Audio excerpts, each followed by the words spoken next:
નમસ્કાર મિત્રો, આજના એપિસોડમાં આપનું સ્વાગત છે.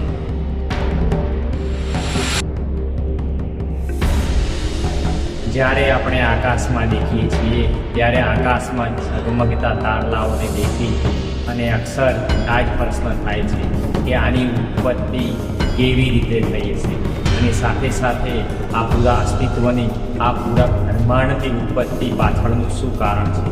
તો ચાલો આજની સફરમાં આના ઉત્તર મેળવવા માટે આપણે પ્રયત્ન કરીશું.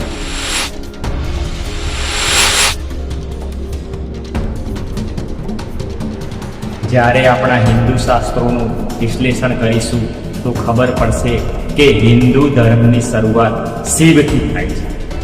તો આખરે આ શિવની ઉત્પત્તિ કેવી રીતે થઈ? શિવ ક્યાંથી આવ્યા અને શિવની ઉત્પત્તિ કેવી રીતે? શિવની ઉત્પત્તિને આપણે તપાસવા માટે સૌપ્રથમ આપણા હિન્દુ શાસ્ત્રના જે ગ્રંથો છે એનો અભ્યાસ આપણે કરવો પડશે. તો આવા જ એક ગ્રંથમાં એક વાર્તા આવે છે જે હું તમને કહીને સંભળાવું. તો એ વાર્તામાં એવું છે કે એક સંતે ભગવાન શિવને પૂછ્યું કે હે ભગવાન શિવ, તમારી ઉત્પત્તિ કઈ રીતે થઈ? ભગવાન શિવે એમને ઉત્તર આપ્યો કે મારી ઉત્પત્તિ બ્રહ્માની અંદર થઈ. બ્રહ્મદેવ, આપણે જેમને બ્રહ્મદેવ કહીએ છીએ, તો ભગવાન શિવે ઉત્તર આપ્યો કે મારી ઉત્પત્તિ બ્રહ્માની અંદર થઈ. તમારા પરદાદા કોણ છે? ભગવાન શિવે ઉત્તર આપ્યો કે હું જ મારો પરદાદા છું. ખરેખર આ કહાનીને આપણે ધ્યાનથી જો સમજીશું તો ખબર પડશે કે આ કહાનીમાં એક વર્તુળાકાર ચક્ર બનતું નજર પડે છે. આમાં નથી તો કોઈ શરૂઆત કે નથી કોઈ અંત. આ સૃષ્ટિનું ચક્ર નિરંતર બ્રહ્મા, શિવ અને વિષ્ણુની અંદર નિરંતર ચાલ્યા.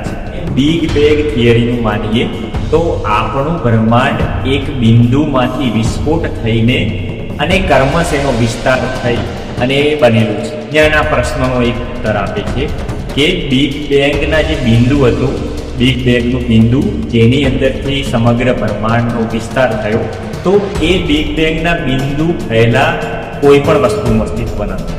લિમિટલેસ કોઈ પણ વસ્તુનું અસ્તિત્વ હતું નહીં, બિલકુલ ખાલી અંધકાર. બીજા શબ્દોમાં જો કહીએ તો બિગ બેંગના એ બિંદુ પહેલા એક અસીમ ઉર્જાનું અસ્તિત્વ હતું અને એ અસીમ ઉર્જાને તમે શિવ નામ આપી શકો છો. અને એ શિવ, જેને આપણે બિગ બેંગ કહીએ કે શિવ કહીએ, ત્યાંથી સમગ્ર અસ્તિત્વની શરૂઆત થઈ.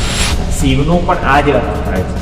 શિવ મતલબ જેનો કોઈ આરંભ નથી, અંત નથી, જેનો કોઈ આકાર નથી, જેનો કોઈ સ્થાન નથી, જેને સમય નથી, જેને મોત મારી શકતી નથી, જેને જીવનથી પ્રેમ નથી, જેને આ પૂરા અસ્તિત્વથી કોઈ મતલબ નથી, અને જે એક ઉર્જા છે, એનર્જી છે, એક ઉર્જા એક સ્વરૂપ બદલીને બીજા સ્વરૂપમાં એ પોતે રૂપાંતરિત થયા કરે છે.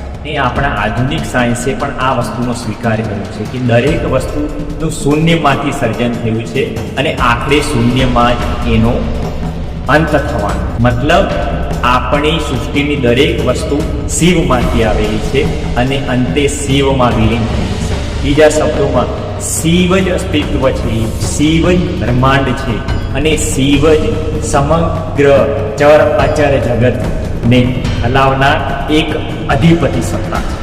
સાયન્સની ભાષામાં વાત કરીએ, એનર્જી શું છે? એનર્જી કશું જ નથી. એનર્જીનો નથી તો નાશ થતો કે નથી થતી ઉત્પત્તિ. શરૂઆતથી જે એક શિવરૂપી એનર્જી, અચળ એનર્જી હતી, એ જ એનર્જી છે અને એ જ એનર્જી એક સ્વરૂપમાંથી બીજું સ્વરૂપ ધારણ કરે છે. આપણા ગ્રંથોનો અભ્યાસ કરીશું તો એની અંદર પણ શિવની જે સચોટ વ્યાખ્યા આપવામાં આવી છે એ જ વ્યાખ્યા આપવામાં આવી છે. શિવને ના તો બનાવી શકાય છે કે ના શિવનો અંત થાય. શિવ છે અને હંમેશા માટે અજર અમર રહેશે.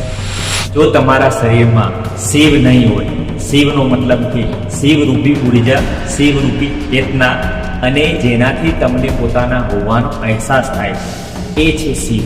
અને જ્યારે એ શરીરમાં નહીં હોય ત્યારે આપણું શરીર સૌ બની જાય. એનો મતલબ કે શિવ આપણી જ અંદર છે.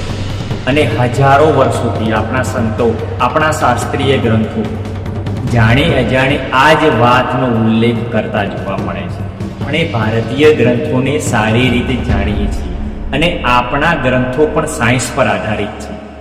પણ જો એનો સારી રીતે અભ્યાસ કરવામાં આવે તો ઉપનિષદોથી લઈ શિવસૂત્ર, વેદ, વેદાંતથી લઈ અને ઋગ્વેદ, યજુર્વેદ, અથર્વવેદ, સામવેદ, 18 પુરાણોમાં તમામને વૈજ્ઞાનિક ઢબથી એક સમજવાની વિશિષ્ટ આવડત સાથે આપણે સમજીને આપણા દરેક પ્રશ્નોનો ઉત્તર મેળવી શકીએ. માટે આવતો એપિસોડ દેખવાનું ભૂલશો નહીં.